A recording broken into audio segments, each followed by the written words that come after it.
بسم اللہ الرحمن الرحیم نحمده ونصلی علی رسولہ الکریم اما بعد بسم اللہ الرحمن الرحیم۔ عزیز طلبہ، آج ہم کنز دقائق حصہ دوم سبق نمبر 335 شروع کر رہے ہیں۔ اس سبق میں ہم کتاب الوصایا سے باب الوصیت بثلث المال ونحوہ سے متعلق پڑھیں گے۔ آج کے اس سبق میں ہم وصیت کی مختلف صورتیں پڑھیں گے اور ان کا حکم معلوم کریں گے۔ عزیز طلبہ، تو آتے ہیں کتاب کی طرف۔ سب سے پہلے ہم عبارت پڑھتے ہیں وَبِأَرْبَعِمِائَةٍ لَهُ وَبِمِائَتَيْنِ لِآخَرَ فَقَالَ لِآخَرَ أَشْرَكْتُكَ مَعَهُمَا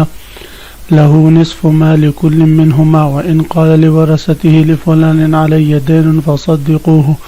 فإنه يصدق إلى الثلث فإن أوصى بوصايا عُزِلَ الثلث لأصحاب الوصايا والثلثان للورثة وقيل لكل صدقوه فيما شئتم وما بقي من الثلث فللوصايا ولأجنبي ووارثه له نصف الوصية وبطل وصية الوارث وبثياب متفاوتة لثلاثة فضاع صوم ولم يدر أي والوارث يقول لكل هل لك حقك بطلت إلا أن يسلموا ما بقي فلذي الجيد ثلثاه ولذي الردي ثلثاه ولذي الوسط ثلث كل وببيت عين من دار مشتركة وقسم ووقع في حظه فهو للموصى له وإلا مثل زرعه والإقرار مثلها۔ 400 له وب200 لآخر میں مصنف علیہ الرحمہ یہ مسئلہ بیان فرما رہے ہیں کہ اگر کوئی شخص دو بندوں کے لیے وصیت کرے، مثلا طیب نے زید اور عامر کے لیے وصیت کی، زید کے لیے 400 درہم کی وصیت کی اور عامر کے لیے 200 درہم کے لیے وصیت کی۔ پھر بکر سے طیب نے کہا کہ آپ کو میں نے وصیت میں ان دونوں کے ساتھ شریک کر دیا، تو اب بکر کے لیے کیا ملے گا؟ تو عزیز طلبہ کہ دونوں کے ساتھ شریک کرنے کی صورت میں اگر ایک کے 200 دوسرے کے 400 ہے تو کل 600 درہم بنتے ہیں۔ 600 میں سے اگر سب کو ہم برابر دے تو 200 درہم آتے ہیں۔ تو اس صورت میں جس کے لیے 400 درہم کی وصیت کی تھی اس کا نقصان ہو رہا ہے، اس لیے فرماتے ہیں کہ دونوں کے ساتھ شرکت کا مطلب یہ ہوگا کہ ان دونوں کے اموال میں نصف اس تیسرے مصالحہ کو یعنی بکر کو ملے گا،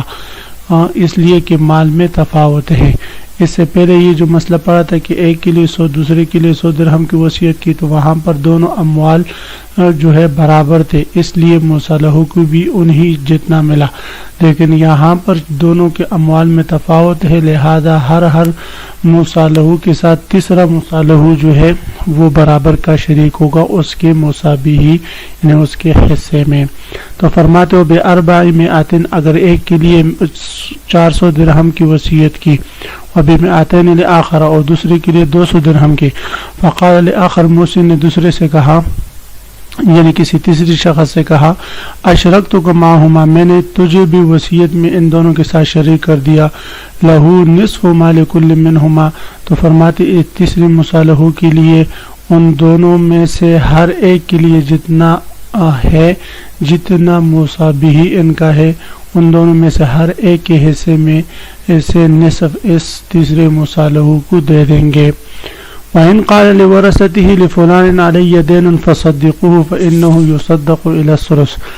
عزیز طلبہ، اس عبارت میں یہ مسئلہ بیان فرما رہے ہیں کہ اگر کوئی شخص اپنے ورثہ سے کہے فلاں شخص کے مجھ پر دین ہے، لہذا تم اگر وہ آپ کے پاس آ جائے تو دین کی تصدیق کر لو، اس کے دعوے میں اس کی تصدیق کر لو۔ اب یہاں پر اگر قیاس کے تقاضے کو دیکھا جائے تو لفلان علیہ دین مجہول کا اقرار کیا، لہذا یہ درست نہیں ہونا چاہیے۔ اسی طرح اگر وہ لوگ اس کی تصدیق کریں گے کہ تم اس کی تصدیق کرو، تو مدعی کے پاس اگر بینہ نہ ہو تو بغیر بینہ کے اس کی تصدیق کرنا یہ بھی شرعاً ٹھیک نہیں ہے۔ تو لہذا اگر قیاس کو دیکھا جائے تو اس مسئلے کی صورت یہ ہونی چاہیے کہ ورثہ پر نہ تصدیق لازم ہے اور نہ کچھ مال دینا لازم ہے، اور نہ کوئی موسیٰ لہو کے لیے بطور وصیت کی کچھ لازم ہے۔ لیکن استحساناً مصنف علیہ الرحمہ فرماتے ہیں کہ ایسے ورثہ کے لیے استحساناً یہ اس بات کی گنجائش ہے کہ وہ دائن کی تصدیق کر لے، لیکن تصدیق کتنے میں کریں گے؟ ثلث مال میں کریں گے، ثلث سے زائد میں تصدیق نہیں کر سکتے۔ وَإِنْ قَالَ لِوَرَثَتِهِ اگر کوئی شخص اپنے ورثہ سے کہتا ہے لِفُلَانٍ عَلَيَّ دَيْنٌ فلاں شخص کی مجھ پر قرض ہے، فَصَدِّقُوهُ پس تم اس کی تصدیق کر لو، فَإِنَّهُ يُصَدِّقُ إِلَى الثُّلُثِ تو فَإِنَّهُ يُصَدَّقُ بس بلا شبہ اس فلاں کی تصدیق کی جائے گی إِلَى الثُّلُثِ ثلث تک، ثلث سے زائد میں نہیں۔ فَإِنْ أَوْصَى بِوَصَايَا عُزِلَ الثُّلُثُ لِأَصْحَابِ الْوَصَايَا وَالثُّلُثَانِ لِلْوَرَثَةِ اس عبارت میں مصنف علیہ الرحمہ یہ مسئلہ بیان فرما رہے ہیں، اس گزشتہ مسئلے سے متعلق ہے کہ اگر کوئی شخص مرتے وقت اپنے ورثہ سے کہتا ہے کہ فلاں شخص کی مجھ پر دین ہے لہذا تم اس کی تصدیق کر لو، اور اس کے بعد پھر اس نے 2-3 وصیتیں بھی کی اور اسی طرح جو ہے اپنے ورثہ بھی چھوڑ کر وہ مر گیا، تو اب اس صورت میں ایک تو اس نے دائن کی مجہول دین کی تصدیق کا کہا ہے ورثہ کو، ایک تو گویا کہ دائن مجہول کا حق ہے، اور دوسرا حق موسیٰ لہو کا کے لیے ہے جو اس نے مختلف وصیتیں کی ہے تو موسیٰ لہم کی جو ہے وہ ہے، اور تیسرا حق جو ہے وہ ورثہ کا ہے۔ تو یہاں پر ورثہ کا اور موسیٰ لہو کا حق تو متعین ہے، اس لیے کہ موسیٰ لہو کو ظاہر ہے کل مال کا ثلث ملے گا اور جو ورثہ ہے ان کو 2 ثلث ملیں گے۔ تو فرماتے ہیں کہ جب دائن مجہول ہو، دین کی مجہول ہو، تو ہم اس موسی کے مال کو موسیٰ لہو اور ورثہ میں تقسیم کر دیں گے، موسیٰ لہو کو 1 ثلث اور ورثہ کو 2 ثلث مل جائیں گے۔ پھر اس کے بعد اس موسیٰ لہم کو اور ورثہ کو کہا جائے گا بھئی کہ تم اپنے اپنے حصے میں وہ تصدیق کر لو دائن مجہول کی، اگر وہ دعوی کے لیے پیش ہوتا ہے تو جس نے تصدیق کر لی تو اس کے حصے میں سے 1 ثلث جو ہے وہ دائن کو دے دیا جائے گا، اس کی تصدیق صرف اسی پر لازم ہوگی، دیگر ورثہ پر لازم نہیں ہوگی۔ تو فرماتے ہیں فَإِنْ أَوْصَى بِوَصَايَا اگر اس نے دین مجہول کی تصدیق کے بعد ورثہ کے سامنے بہت سارے وصیتیں کی، عُزِلَ الثُّلُثُ لِأَصْحَابِ الْوَصَايَا عُزِلَ بمعنی جدا کرنا، تو ثلث کو الگ کر دیا جائے گا لِأَصْحَابِ الْوَصَايَا اصحاب وصایا کے لیے، وَثُلُثَانِ لِلْوَرَثَةِ اور ثلثان ورثہ کے لیے الگ کر دیا جائے گا۔ وَقِيلَ لِكُلٍّ اور پھر ہر ایک موسیٰ لہو اور ہر ایک ورثہ سے کہا جائے گا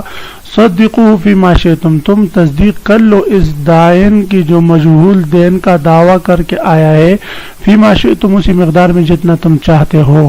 وما بقی من الثلث فللوصایا تو فرماتے ہیں کہ اگر موسیٰ لہو نے تصدیق کر لی تو تصدیق کرنے کے بعد ثلث جو ہوگا وہ اس دائن مجہول کو ہو جائے گا، وما بقی من الثلث اور ثلث میں سے جو باقی رہ گیا یعنی اقرار کے بعد جو باقی رہ گیا فللوصایا تو وہ اصحاب وصایا کے لیے ہوگا، یعنی جس کے لیے انہوں نے وصیت کی ہے۔ وَلِأَجْنَبِيٍّ وَوَارِثِهِ لَهُ نِصْفُ الْوَصِيَّةِ وَبَطَلَ وَصِيَّةُ الْوَارِثِ۔ عزیز طلبہ اس عبارت میں جو مسئلہ بیان ہو رہا ہے اس سے پہلے آپ لوگ یہ مسئلہ یاد رکھیں کہ موسی اگر اپنے ورثہ میں سے کسی وارث کے لیے وصیت کرتا ہے تو اس کی وصیت باطل ہوتی ہے، لہذا وارث کے لیے وصیت کرنا یہ جائز نہیں۔ اب اگر کوئی شخص اپنے وارث کے لیے اور ساتھ اجنبی کے لیے وصیت کرتا ہے تو اجنبی کے حق میں تو اس کی وصیت نافذ ہو جاتی ہے اور وارث کے حق میں اس کی وصیت باطل ہوگی، لہذا جب وارث کے حق میں اس کی وصیت باطل ہے تو اس صورت میں ثلث کا نصف اجنبی کو دے دیا جائے گا اور دوسری وصیت اس کی باطل ہو جائے گی۔ تو فرماتے ہیں وَلَوْ أَوْصَى لِأَجْنَبِيٍّ اگر کوئی شخص اجنبی کے لیے وصیت کرتا ہے وارثی اپنے وارث کے لیے، اسی طرح ہر وہ شخص جس کے لیے وصیت جائز نہیں ہے، مثلا قاتل ہے، وارث ہے، تو اس کے لیے وصیت کی لہو نصف الوصیت تو اس اجنبی کے لیے موسیٰ بہ کا نصف ہوگا، یعنی جس چیز کی اس نے وصیت کی اس کا نصف ہوگا، اور بطل وصیت الوارث وارث کی وصیت سرے سے باطل ہی ہو جائے گی۔ وبثياب متفاوتة لثلاثة فضاع ثوب ولم يدر أي والوارث يقول لكل هل لك حقك۔ اس عبارت میں یہ مسئلہ بیان ہو رہا ہے کہ اگر تین متفاوت کپڑے ہیں، جید ہے، متوسط ہے اور ردی ہے، اعلیٰ کوالٹی کا، متوسط کوالٹی کا ہے اور بالکل ادنا ردی ہے، ادنا کوالٹی کا ہے، اور اس نے ان تینوں کپڑوں میں وصیت کر لی، جید کی ایک کے لیے، ردی کی دوسرے کے لیے اور متوسط کی تیسرے کے لیے،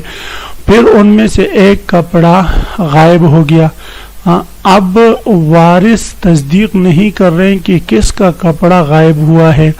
یعنی صاحب جید کا کپڑا غائب ہوا ہے یا صاحب متوسط کا یا صاحب ردی کا، تو اب کون سی مصالحوں کا کپڑا غائب ہے، ورثہ اس بات کی کوئی تصدیق کوئی تائید نہیں کرتے، بلکہ وہ کہتے ہیں ہمیں معلوم ہی نہیں، اور پھر باقی جو دو کپڑے ہیں ان کے بارے میں ورثہ یہ کہتے ہیں شاید یہ اس کا حق ہو، شاید یہ اس کا حق ہو۔ تو اب یہاں پر مستحقین کا حق مجہول ہو چکا، لہذا حق صاحب حق تک پہنچانا بوجہ جہالت کے اب مشکل ہے، تو اس لیے فرماتے اس جہالت جو ہوگی یہ مانع بن جائے گی اس وصیت سے، اور یہ وصیت اب نافذ نہ ہوگی۔ فرماتے وہ بثیاب، اگر کوئی وصیت کر لے بثیاب متفاوتۃ، متفاوت متفرق کپڑوں کا، لثلاثۃ تین بندوں کے لیے کہ ان میں سے ہر ایک کے لیے ایک کپڑا ہے، فضاع ثوب بس ایک کپڑا ضائع ہو جائے، ولم یدر ایون اور معلوم نہ ہو کہ کون سا ضائع ہوا ہے، یعنی اعلیٰ کوالٹی کا یا متوسط یا ادنا کا، والوارث یقول لکل اور وارث کا حال یہ ہو کہ وہ ان مصالحوں میں سے ہر ایک کو کہتا ہو حل لک حق، شاید یہی آپ کا حق ہو، بطلت، اس صورت میں مستحق کی جہالت کی بنا پر وصیت باطل ہو جائے گی۔ الا ان یسلموا ما بقی، ہاں اگر ما بقی کپڑا انہوں نے حوالہ کر دیا اس مصالحوں کو، اگر ورثہ نے ما بقی کپڑا دے دیا تو اس صورت میں وصیت جو ہے وہ نافذ ہو جائے گی۔ جب وصیت نافذ ہوگی تو اب دو کپڑے تین بندے ہیں، تو اب اس کے تقسیم کا طریقہ کار کیا ہوگا؟ تو فرماتے ہیں کہ جو صاحب جید ہے اس کو اعلیٰ کپڑا جو اس میں موجود ہو اس کا 2 ثلث دے دیں گے، جو صاحب ردی ہے اس کو ردی کا 2 ثلث دے دیں گے، اور جو صاحب متوسط ہے اس کو ہر کپڑے میں سے 1 ثلث دے دیں گے۔ فَلِذِل جید ثلثاہ، تو جید کے لیے جید کپڑے کا 2 ثلث ہوگا، وَلِذِل ردی، اور صاحب ردی کے لیے ردی کپڑے کا 2 ثلث ہوگا، وَلِذِل وسط، اور صاحب وسط کے لیے ثلث کل، ہر کپڑے کا 1 ثلث ہوگا۔ وَبِبَيْتِ عَيْنٍ مِّن دَارٍ مُشْتَرَكَةٍ وَقُسِمَ وَوَقَعَ فِي حَظِّهِ فَهُوَ لِلْمُوصَى لَهُ۔ اس عبارت میں مصنف علیہ الرحمہ یہ مسئلہ بیان فرما رہے ہیں کہ اگر کوئی شخص مشترک گھر میں سے کسی ایک کمرے کی وصیت کر لے، مثلا زید عمر بکر کے درمیان گھر مشترک ہے 3 کمروں کا، اور اس ابھی تک گھر تقسیم نہیں ہوا کہ ایک شریک نے اسی مشترکہ گھر میں سے ایک کمرے کی وصیت کر لی کہ اس میں جو میرا کمرہ ہے، اس میں جو یہ کمرہ ہے یہ میں نے فلاں کے لیے وصیت کر دی، یہ فلاں کا ہو جائے گا میرے مرنے کے بعد۔ تو اب فرماتے ہیں کہ جب موسی مر جائے تو اس کے بعد وہ گھر تقسیم کر دیا جائے گا۔ اگر تقسیم میں وہی کمرہ جس کی تعیین موسی نے کی ہو اس کی کے حصے میں آیا تو وہ مصالحو کو دے دیں گے، بشرطے کہ وہ کمرہ مصالحو کی کل مال کے ثلث یا اس سے کم ہو۔ اگر وہی کمرہ نہیں بلکہ دوسرا کمرہ موسی کے حصے میں آیا تو اب اس صورت میں مصالحو کو اس کمرے کے برابر دوسرا کمرہ جو ہے وہ اس میں سے دے دیں گے۔ مثلا ایک کمرہ جو ہے وہ 10 بائی 10 ہے، دوسرا کمرہ جو ہے وہ 14 بائی 14 ہے، تو اب مصالحو کے لیے اس دوسرے کمرے میں سے 10 بائی 10 حصہ اس کو دیں گے، اس لیے کہ اس کے لیے وصیت 10 بائی 10 کمرے کی ہوئی تھی، تو لہذا اسی کی بقدر اس کو دے دیں گے۔ تو فرماتے وَبِبَيْتِ عَيْنٍ مِّن دَارٍ مُشْتَرَكَةٍ، مشترکہ بنگلے میں سے کسی ایک کمرے کی وصیت کر لینا، وقسم پھر اس کے بعد وہ بنگلہ تقسیم کر دیا گیا، ووقع فی حظہ موسی کے حق میں حصے میں وہی متعین کمرہ واقع ہوا، فہو للموسیٰ لہ تو وہی متعین کمرہ موسیٰ لہ کے لیے ہو جائے گا، وَإِلَّا مِثْلُ زَرْعِهِ وگرنہ موسیٰ لہ کے لیے اس کمرے کے مثل دوسرا کمرہ بالکل ناپ میں برابر سرابر دیا جائے گا، والاقرار مثلہ اور اقرار بھی اسی جیسا ہے، والاقرار مثلہا کا مطلب یہ ہے کہ اگر کوئی شخص اقرار کر لے اور اقرار میں یہ کہے کہ بھئی میرے اس مشترکہ گھر میں سے فلاں شخص کے لیے میں اس کمرے کا اقرار کرتا ہوں، پھر گھر تقسیم کرنے کے بعد مقر کے اقرار کیے ہوئے کے مطابق وہی کمرہ جو ہے اس کے حصے میں آتا ہے جس کا اس نے دوسرے کے لیے اقرار کیا ہے، تو فرماتے ہیں وہی کمرہ اس مقر لہو کو دے دیں گے۔ اگر وہ کمرہ نہیں آتا بلکہ اس کے متبادل دوسرا کمرہ مقر کے جو ہے حصے میں آتا ہے تو پھر فرماتے ہیں مقر لہو کو اس کمرے کے برابر جس کمرے کو اس نے اقرار کیا تھا مقر لہو کو دوسرا کمرہ دیں گے۔ والاقرار مثلھا تو اقرار بھی وصیت ہی جیسی ہے، جو حکم وصیت کا ہے وہی حکم اقرار کا بھی ہے۔ تو عزیز طلبہ اسی کے ساتھ آج کے سبق کا اختتام ہوا۔ آج کے اس سبق میں ہم نے وصیت بالثلث کی مختلف صورتیں اور ان کا حکم پڑھا۔ آپ حضرات اس کو خوب غور سے سنیں سمجھے۔ اللہ ہم سب کا حامی و ناصر ہو، آمین۔ وآخر دعوانا ان الحمد للہ رب العالمین۔